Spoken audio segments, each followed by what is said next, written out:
구독과 좋아요는 지혜나무에 큰 힘이 됩니다. 오늘도 좋은 말씀 들으시고 평안한 하루 되시길 바랍니다. 의사에게 살해당하지 않는 47가지 방법. 오늘은 의사에게 살해당하지 않는 47가지 방법이라는 책을 소개해 드리려고 합니다. 암 치료를 절대 하지 말라고 강조하고 있는데요. 노년에 암으로 사망하는 경우가 많은데 주변 식구들도 힘들게 하고 돈도 많이 드는 무서운 병, 암에 대해 아주 새로운 시각으로 설명하고 있습니다. 지은이는 곤도 마코토, 출판사는 더난 출판입니다. 지은이는 자신보다 환자를 더 사랑한 의사라는 수식어를 갖고 있는 의사로 이 책을 통해 병원에 자주 갈수록 불필요한 약이나 과도한 의료 행위로 수명이 단축되기 쉽다고 솔직하게 털어놓고 있습니다. 책 내용의 일부를 발췌해서 들려드리겠습니다. 암은 절제하지 않아야 낫는다. 항암제는 효과가 없다. 건강검진은 백해무익하다. 암은 원칙적으로 방치하는 편이 좋다.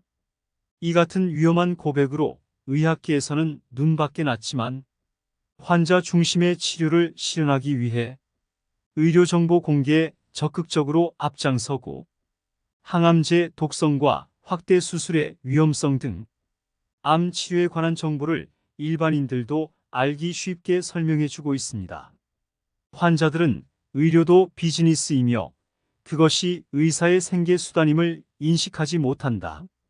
현재 의사들 대부분은 병자를 가능한 한 늘려서 병원으로 끌어들이지 않으면 살아남을 수 없다. 감기약도 항암제도 병을 낫게 하지는 못한다. 질병의 90%는 의사에게 치료를 받는다고 해도 낫거나 회복이 빨라지지는 않는다. 게다가 그 부작용이나 후유증의 위험은 매우 크다. 의료 행위에 대해서만큼은 믿지 말고 합리적으로 생각하는 것이 매우 중요하다. 현대 사회에서 성인이 걸리는 질병은 대부분 노화 현상으로 의사에게 치료를 받거나 약으로 고칠 수 있는 것이 아니다. 따라서 어느 정도의 통증이나 불편함은 자연의 섭리이니 어쩔 수 없다라고 생각하고 그런 증상과 잘 사귀어 나가는 것이 합리적인 태도이다. 혈압 130은 위험 수치가 아니다. 기준치만 보고 병이라고 판단해서는 안 된다. 고혈압에 대한 기준치는 각 질환별로 전문학회가 정하고 있는데 서로 담합해서 근거 없이 수치를 정하는 경향이 강하다. 의학계가 기준치를 낮추면 제약업계가 돈을 긁어모은다. 기준치를 슬쩍 손본 것만으로 매출이 6배로 증가하기도 한다. 그런데 사실 고혈압은 90% 이상이 원인 불명이다. 혈압을 낮추었더니 사망률이 하락했거나 심장병이나 뇌졸중 같은 질환이 감소되었음을 검증해주는 실제 데이터는 아직까지 없다. 성인이 되면 동맥도 노화로 딱딱해져서 혈액을 흘려보내는 힘이 약해진다. 따라서 우리 몸은 나이를 먹을수록 혈압을 높이려고 한다. 뇌나 손발 구석구석까지 혈액을 잘 전달하기 위해서다. 이런 상태를 약으로 떨어뜨리면 지각이 둔해지거나 몸이 휘청거리게 된다. 따라서 무조건 검사 수치를 보고 판단하지 말고 우리 몸의 힘을 믿어보는 것이 중요하다. 혈당치를 약으로 낮추면 부작용만 커진다. 당뇨병에는 자각 증상이 없어서 심각한 증상이 나타난 뒤에는 완치가 어렵다. 이 때문에 건강검진에서 혈당치가 높게 나오면 의사들이 마치 큰일이라도 날 것처럼 겁을 주는 것이다. 하지만 약으로 혈당치를 낮추는 것은 훨씬 위험한 일임은 기억해야 한다. 약 먹지 말고 걸어라. 당뇨병에 관한 운동치료 데이터에 의하면 걷기, 자전거, 수영, 스트레칭 등의 유산소 운동이 혈당을 떨어뜨리는데 매우 효과적인 것으로 나타났다. 혈당치가 높은 편이라는 말을 들었다면 일단 부지런히 걸어보자. 콜레스테롤 약으로는 병을 예방할 수 없다. 과대약 광고에 현혹되지 마라. 콜레스테롤 수치가 높으면 동맥경화를 불러오고 뇌졸중이나 심근경색 등을 쉽게 일으킨다고 생각한다. 하지만 나쁜 콜레스테롤에 대한 기준치를 되도록 낮춰서 약의 판매량을 늘리려는 제약업계의 술수가 밝혀졌다. 고혈압, 고콜레스테롤 혈증, 당뇨병 같은 병은 대부분 치료할 필요가 없거나 병이라고 생각하지 않는 편이 좋다. 암오진이 사람 잡는다. 암 초기 진단의 10명 중 1명은 오진으로 오진의 확률이 높을 때는 12%나 된다고 밝혔다. 암에는 전이가 되지 않는 유사암도 많다. 생명을 빼앗지 않는 암은 암과 비슷한 것, 즉 유사암에 지나지 않으며 진짜 암으로 성장하지 않는다. 증상도 없는데 검진에서 암이 발견되면 의사는 조기에 절제하면 거의 100% 완치된다라고 말한다. 하지만 그것은 진짜 암이 아니라 유사암으로 잘라내지 않아도 전혀 문제가 되지 않는다. 암의 조기 발견은 행운이 아니다. 조기 검진이 암 치료에 도움이 될까? 암의 조기 발견과 조기 치료에 도움이 된다는 첨단 기기와 새로운 검사 방법이 계속 개발되면서 의학계는 이미 오래전부터 암은 치료되는 병이다. 1년에 한 차례 검진을 받으면 암이 되기 전 단계에서 저지할 수 있다. 라고 선전하며 암 검진 시장을 빠르게 확대시키고 있다. 의학계의 말처럼 암이 치료될 수 있는 병이라면 암 사망률도 매년 눈에 띄게 줄어야 한다. 그러나 실제로는 암 사망률은 전혀 줄지 않고 있다. 1960년대부터 현재까지 암은 사망 원인 1위 자리를 계속 지키고 있다. 그 이유는 무엇일까? 그것은 암 검진이 실제로 아무런 도움이 되지 않기 때문이다. 정밀하게 검사를 할수록 최신 첨단 기기를 사용할수록 암은 더 잘 발견되기 마련이다. 그러나 대부분은 암이 아니라 암과 비슷한 것으로 그것의 치료를 위해 수술을 시행하는 것은 오히려 몸을 고통스럽게 할 뿐이다. 결국 검진을 해도 검진을 하지 않아도 사망률은 같다.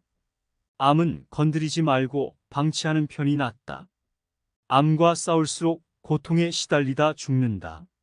사람들은 대개 암이라고 하면 위의 말에서처럼 치료하지 않으면 점점 진행되다가 죽음에 이른다고 생각한다. 이것이 암에 대한 사회적 통념이다.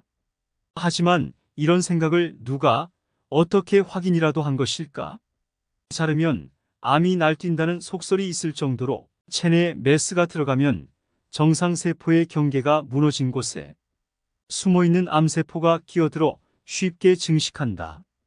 게다가 지금 있는 암을 아무리 크게 잘라내도 그것이 진짜 암이라면 암은 사라지지 않는다. 발견되기 훨씬 전에 이미 여기저기로 전이한 상태이기 때문이다. 항암제는 암 치료에 아무 소용이 없다. 항암제는 맹독과 같다. 흔히 항암제가 효과가 있다는 것은 암 덩어리를 일시적으로 줄인다는 의미일 뿐이다. 그 암 덩어리는 반드시 다시 커진다. 즉, 항암제가 효과가 있다는 것은 암을 치료한다거나 좀 더 살게 된다는 말이 아니다.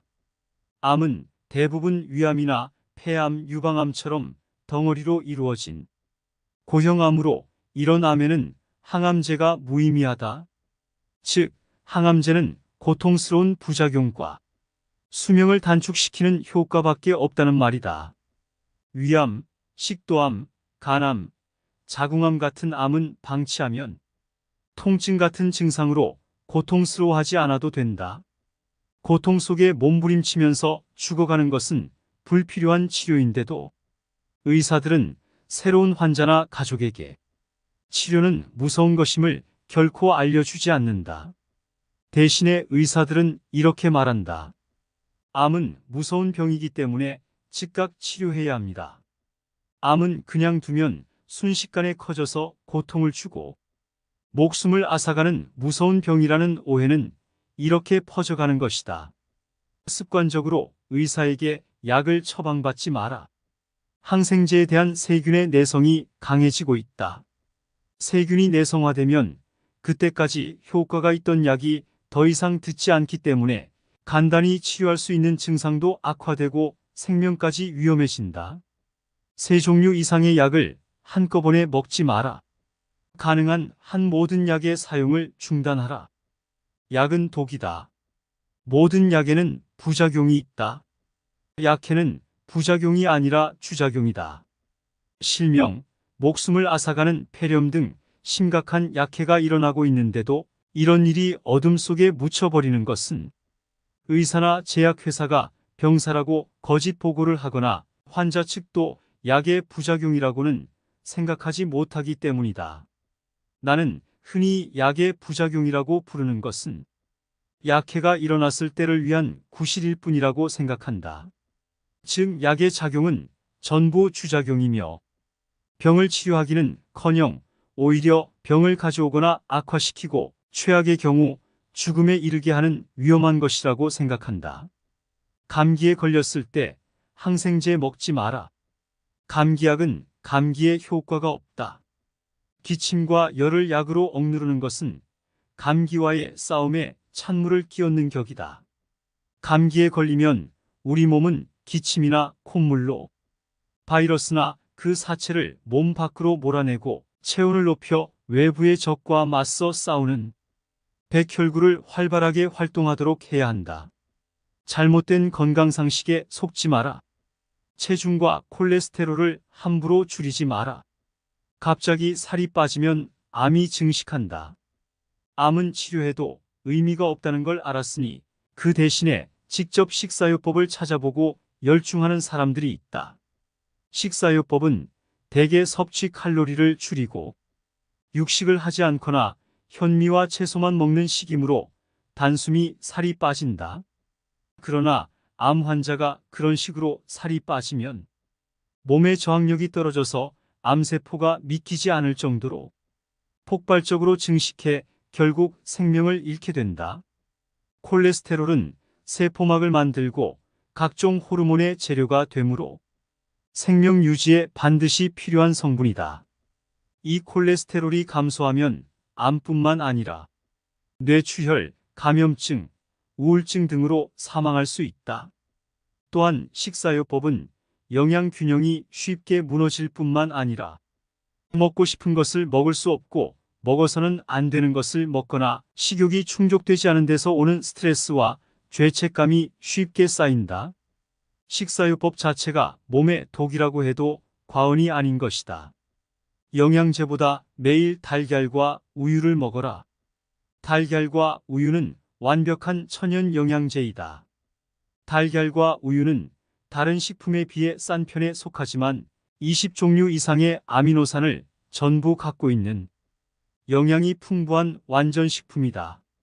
최근 아미노산 보충제가 인기를 끌고 있지만 20종류의 아미노산을 하나씩 인공적으로 만들어 배합한 것을 돈까지 들여 섭취하는 것은 정말이지 어리석은 일이다. 이보다는 달걀과 우유를 매일 먹고 마시는 것이 훨씬 이익이다. 이보다 완벽한 천연 영양제는 없다. 100세가 되어서도 혼자 일어나서 옷 입고 화장실 가는 일들을 거뜬히 해내는 사람들의 공통된 식생활 특징이 있는데 그것은 다른 아닌 단백질을 충분히 섭취하고 있다는 점이다. 기름진 음식도 먹어야 오래 산다. 몸과 뇌를 건강하게 유지하려면 단백질과 지방을 충분히 섭취해야 한다. 염분이 몸에 나쁘다는 것은 거짓이다. 염분이 부족하면 병에 걸리기 쉽다. 세계 각국의 연구조사 데이터를 살펴보면 오히려 염분이 부족한 사람 쪽이 병에 더 잘 걸리고 일찍 죽는다는 것을 알 수 있다. 비타민C의 결핍은 특정 질환을 일으킬 뿐이지만 염분의 결핍은 생명을 위협한다. 천일염은 과연 정제염보다 건강에 좋을까? 하얗게 정제한 식품을 마치 독이라도 되는 양 혐오스러워하고 반면에 흑설탕, 현미, 검은 빵은 무조건 지켜 세우는 것도 비과학적인 태도이다. 양쪽 모두 장단점이 있으므로 자신이 좋아하는 것을 균형 있게 먹으면 된다. 건강해지려면 아침형 인간이 되라. 최고의 건강법은 일찍 자고 일찍 일어나는 것이다. 무조건 건강해지는 생활 습관을 한 가지 추천하라고 한다면 나는 두말할 것도 없이 일찍 자고 일찍 일어나기를 꼽을 것이다. 그것도 밖이 어두워지면 잠자리에 들고 동트기 전에 일어나는 것이 가장 효과적이다. 일찍 자고 일찍 일어나면 다이어트 효과도 높아진다. 세포의 신진대사를 촉진하는 성장 호르몬 등의 각종 호르몬은 수면 중 특히 24시 전후에 가장 활발히 분비된다. 매일 이 시간대에 숙면을 하면 뼈와 근육이 튼튼해지고 피부가 재생되며 병이나 상처가 순조롭게 회복된다. 또한 일찍 자고 일찍 일어나는 것만으로도 비만을 예방할 수 있다.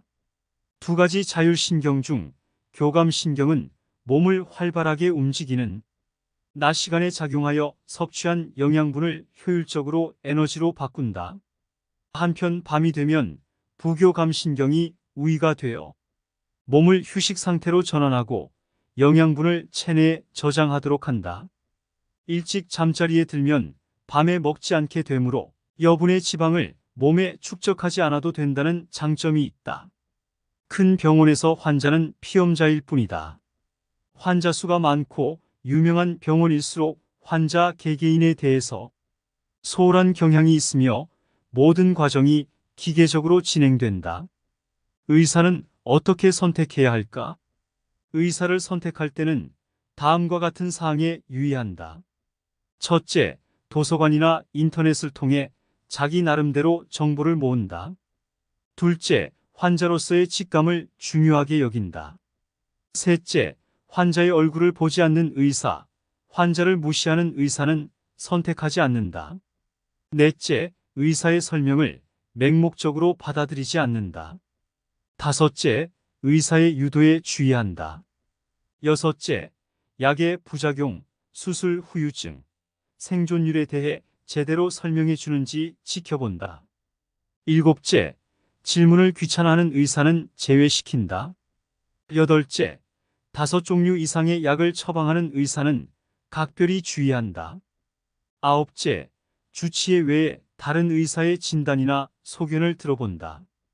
열째, 검사 데이터나 엑스레이 사진은 환자의 것이므로 그것을 떳떳하게 요구하고 제공받을 수 있는지를 살펴본다. 그리고 병원에 입원한 후에도 뭔가 잘못되었다고 느끼면 병원을 옮긴다. 환자에게는 병원을 옮길 권리가 있다. 치료 방식이 이상하다고 생각된 때도 즉시 병원을 옮기도록 한다.